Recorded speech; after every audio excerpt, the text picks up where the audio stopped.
سلامونه د هلمند ټیک چینل ته ښه راغلاست.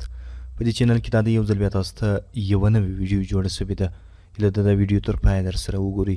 ویډیو مو د ورډ پروګرام د تدریس ادامه ده. راځو ورډ پروګرام را خلاصوو.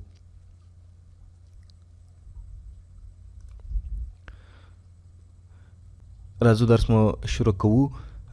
فایل مینیو کې انفو او په انفو کې پروټیکټ ډاکومنټ برخه وایو. پروټیکټ ډاکومنټ یعنی خپل د اسنادو ساتنه یا خپل د ډاکومنټ ساتنه. څه ډول؟ راځو پر دې باندې کلیک وهو. mark as a panel where let readers know the document is final and make it read only. یعنی پرېږدئ چې لوستونکي نور پوه سي چې دغه ډاکومنټ فاینل سوی دی او دا د لوستلو حالت ته څنګه دی آماده دی. اوس نو د دې دپاره زه څه کوم؟ لومړی په دې صفحه کې یو څه لیکم.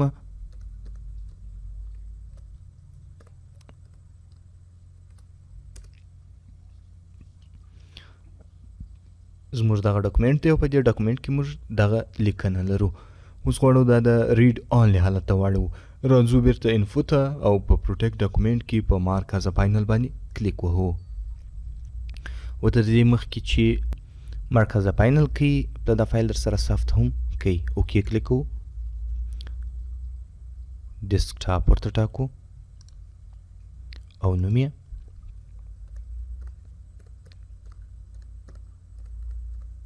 هلمند ټیک ثبتوو یې. دا اوس د مارک از فاینل حالت ته اوښتې ده. اوس په دې کې موږ نسو کولی چې ایډیټ ترسره کړو. هغه وخت چې ډاکومنټ مو مارک از فاینل حالت ته اوښتی یعنې دا یوازې د ریډینګ موډ دی، ریډ آنلی موډ ته اوښتی دی او په دې کې موږ نسو کولی چې هیڅ ډول ایډیټ ترسره کړو. د دې لپاره چې غواړو بیرته په دې کې ایډیټ ترسره کړو راځو او دلته پر ایډیټ انیوی باندې کلیک وهو.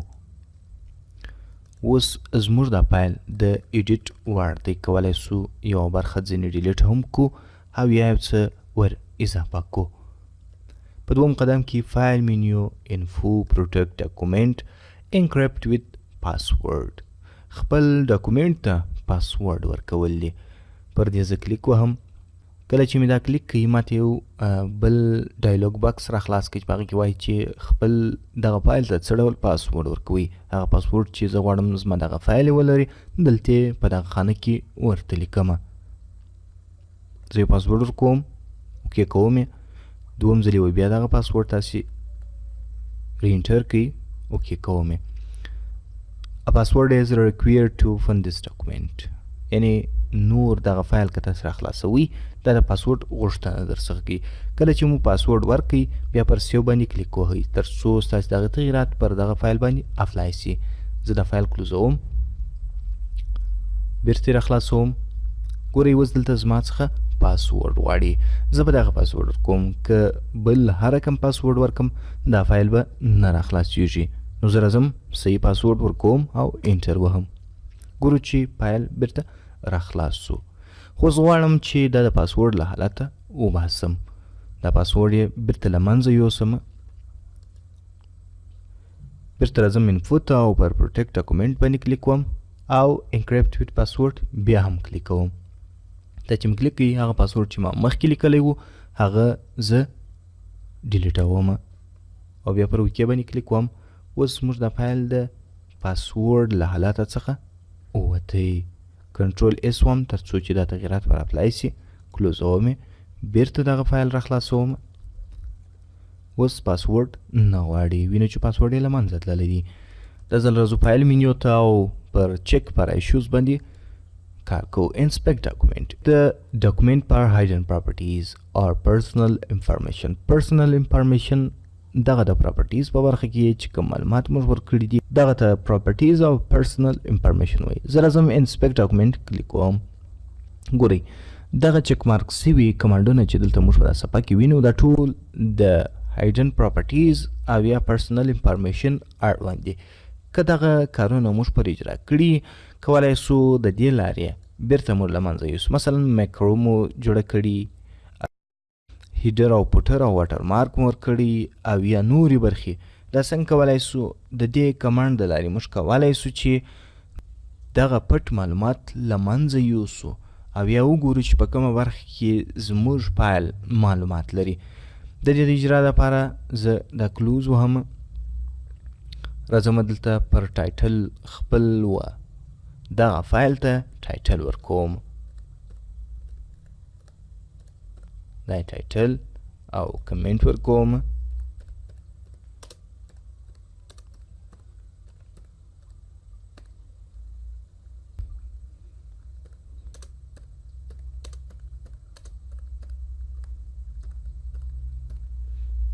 دا کمنټ مې ورکوي. راځم اتر ورته لیکم. لیکوالی څوک دی؟ لیکوالی ټیک.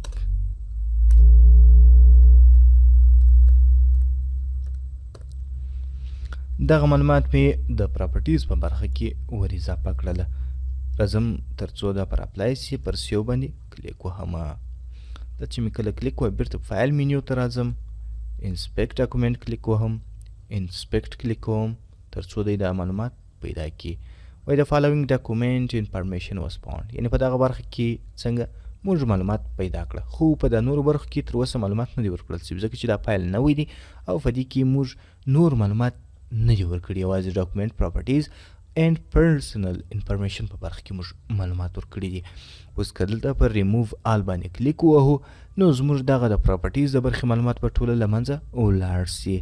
زه ریموو آل ومه، رینسپیکټ کوم، بیا انسپیکټ کوم. اوس ګوره چې دلته هیڅ معلومات شتون نه لري، خو دلته کوم معلومات چې موږ ورکړي دي هغه تر اوسه لا سته. څه کوو؟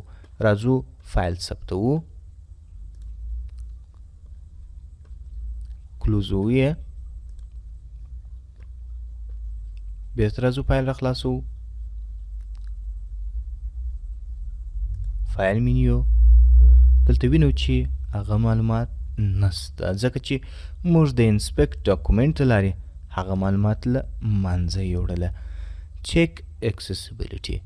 چیک اکسیسیبیلیټي دا ستاسې د فایل منځپانګه او پر ساختمان باندې کتنه کوي. څنګه کتنه کوي؟ که چیرې تاسې یو انځور ایښئ په صفحه کې او هغه تیرو بیري د لیک سره، دوی تاسې ته وایي چې ستاسې دغه انځور ستاسې دغه صفحه کې ستونزه جوړه کړې ده، یعنې هغه جوړښت یې سم نه دی. او یا که چیرې موږ خپل هغه انځور ته عنوان نوم نه یې ورکړی، هم دی موږ ته وایي چې ستاسې دغه انځور نوم نه لري. د دې لپاره زه څه کوم؟ زه اوس دا کلیک کوم تر څو دی ما ته ووایي چې زما د دغه ډاکومنټ جوړښت او منځپانګه څه ډول ده. ګوره انسټرکچر ډاکومنټ، یعنې د دغه ډاکومنټ ساختمان نه دی سم. زه غواړم چې دغه ستونزې ته ځان ورسوم. پر دې ډاکومنټ باندې کلیک کوم، ما ته دلته وایي یوز هیډینګ ټو کریټ سټرکچر اینډ میک اټ ایزي پر یوزر ټو فایند انفارمیشن ان یور ډاکومنټ.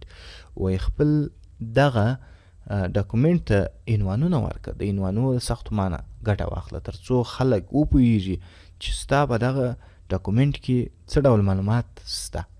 اوس وینئ چې ما دې ته هېڅ هیډینګ نه دی ورکړی. که څوک غواړي چې په دغه فایل باندې ځان پوه کړي دی مجبور مکلف دی 2-3 پاراګرافه ده زما ډاکومنټ یا زما فایل ووایي. خو د دې لپاره چې یو څوک پوه سي چې په دې کې څه ډول مطالب دي، عنوانونه چې زه باید دې ته څنګه وکړم عنوانونه ورکړم. how to fix this document does not contain heading.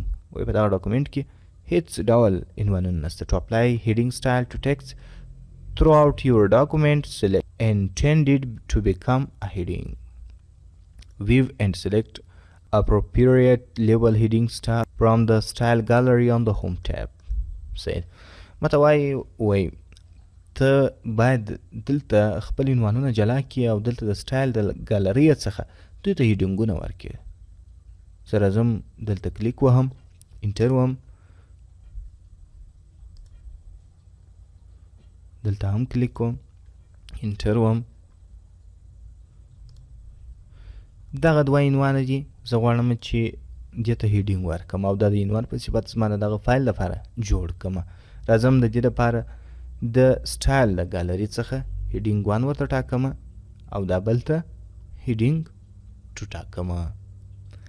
دا چې مې کله وټاکله کلوز وم، کنټرول اس وم، بیرته راځم چک پر ایشوز ته او چک اکسسیبیلیټي کلیک کوم. ماته وایي infrequent heading. ښه make sure you have at least one heading every 2 page or so. یعنې په هره صفحه کې باید ته په هرو 2 صفحو کې باید یو عنوان شتون ولري. ځکه دوی زموږ پر سټرکچر او ساختمان خبرې کوي چې څه ډول خپل دغه فایل جوړ کړو. دا زموږ سره دا کومک هم کوي چې زموږ دغه فایل نور خلک څونه لوستلی. په هر صورت زه نه غواړم چې په دې کې نور کار وکړم. که چیرې داسې ستاسې غوښتل چې کمپیوټر یا ورډ پروګرام ستاسې فایل چیک کړي چې په جوړښت کې څه ستونزه شته، راسئ او د دغه اپشنه څخه ګټه واخلئ. او دلته چې هره ستونزه یې تاسې ته درښولي پر هغه ستونزې کلیک وهئ. دلته یې تاسو ته د حل لارې طریقه هم درښیي چې په دغه ډول یې حل کړئ. فایل مینیو ته راځو. چک پر ایشوز او چک کمپیټیبلیټي. چک کمپیټیبلیټي یعنې دا معنی چې د دغه فایل قابلیت وګوره، آیا دا په پخوانیو د ورډ ورژنو کې د لوستلو وړ دی، که آیا دا هلته کار کوي. که ډېر وخت به مو لیدلي چې خپل په کمپیوټر کې مو یو سوي یا یو بل فایل جوړ کړي یا وړی مو کاپي یا پرنټ والاته، خو د هغه په کمپیوټر کې مو فونټونه، رنګونه، سټایل، ډیزاین هر څه اوښتي. علت یې څه دی؟ یو علت یې دا دی چې تاسې خپل دغه کار چې په ورډ کې کړی دی هغه هم په پرمختللي ورژن کې کړی، یعنې کوم په 2014 کې کار کړي، کېدای شي چې په 2014 یا 2010 کې په ستاسې د فایل پر ځینو برخو ځینې تغییرات مشاهده سي. یو لوی علت دا دی چې دا د ورډ پرمختللې بڼه ده او په دې کې ډېر تغییرات راغلي. د دې فرمټونه او افیکټونه لوړ دي. که چیرې تاسې په پخوانیو ورژنو کې د دې افیکټو څخه ګټه اخلئ او د فایلونه چې په 2014 کې مو جوړ کړي په 2010-2009 کې راخلاصوئ، هلته به تاسې وینئ چې ستاسو له خطه څخه یا ټکسټ څخه افیکټونه تللي او یا ډیزاینونه یې تغییر خوړلی. نو د دې لپاره چې مخکې له دې تاسې ووینئ چې زما د دغه فایل کومه برخه، زما دغه فایل ځکه په کښته ورژن ورډ کې راخلاص کړمه، کومې برخې ته زیان رسیږي یا کومه برخه زیانمنه کیږي. دغه لپاره تاسې څه کوئ؟ اول راسئ یو څه سلیکټ کړئ، دلته یو اندازه، بیا راسئ دلته یو افیکټ ورته انتخاب کړئ، دلته د رنګ هم ورته غیر کړئ، تور رنګ ورته انتخاب کړئ، هر رنګ چې تاسې ورته ټاکئ، او یو څه سایز هم غټ کړئ. د کنټرول اس وست د فایل ثبت سو فایل ته راځئ، فایل مینیو ته چک پر ایشوز او چک کمپیټیبلیټي. یعنې دا څنګه کوي؟ د دې قابلیت وګورئ. ماته وایي افیکټ آن ټکسټ ویل بی ریموفډ، یعنې 18 افیکټ په حساب باندې د کمپیوټر په حساب باندې دغه 18 یې راوړي دي. دغه افیکټونه به چې شي له منځه ولاړ شي. کوم افیکټونه؟ دغه افیکټونه دي. سلیکټ ورژن ټو شو، وایي دلته هغه ورژن انتخاب کړه د ورډ کوم ورژن دی. مثلا زه غواړم چې 2010 ایسته کړم. ګورئ په دغه دواړو کې څنګه کې له منځه ځي. 2009 او 2003 ایسته کوم. ماته وایي چې په 2009 کې که چیرې تاسې دغه فایل راخلاص کړئ دغه افیکټونه به له منځه ولاړ شي، او که چیرې زه 2009 او 2003 دلته هم څنګه کې له منځه ځي. خو 2010 فکر کوم څه پرمختللی شکل دی، کېدای شي چې په دې کې له منځه ولاړ نه شي. وینو چې په 2010 کې زما د خط دغه رقم افیکټونه له منځه نه ځي. تاسې کولی شئ چې خپل فایل مخکې له دې چې په کښته ورژن کې راخلاص کړئ ووینئ دلته چې آیا دغه افیکټونه یې له منځه ځي که نه ځي. که تلله داسې یو مناسب افیکټ ورته انتخاب کړئ چې په نورو ورژنو کې له منځه ولاړ نه شي. بل شی موږ لرو منیج ډاکومنټ. منیج ډاکومنټ د خپل اسنادو یا د خپل ډاکومنټ تنظیم. ځینې وخت که تاسې په ورډ پروګرام کې یو څه لیکلي او پرته له ثبته مو صفحه بنده کړي، خو دغه ریکور انسیو ډاکومنټ دغه فایل یا دغه اپشن د لارې موږ کولی شو چې خپل ناثبت سوي شیان بیرته ترلاسه کړو. که چیرې تاسې یو وخت یو څه لیکئ او پرته له دې ثبت یې کړئ، کلوز یې کړئ، بیرته غواړئ چې هغه اسناد لاسته راوړئ، څه ډول کولی شئ چې پایل ته راسئ، منیج ډاکومنټ او ریکور انسیو ډاکومنټ باندې کلیک وکړئ. دلته تاسې ته هغه فایلونه درښیي چې تاسې نه یې ثبت کړي. کمپیوټر یا ورډ خپل په ځان کې خپله ثبتي او بیا تاسې کولی شئ چې هغه راخلاص کړي. دغه فایل دی، فکر کوم دا فایل یو څه ستونزه لري.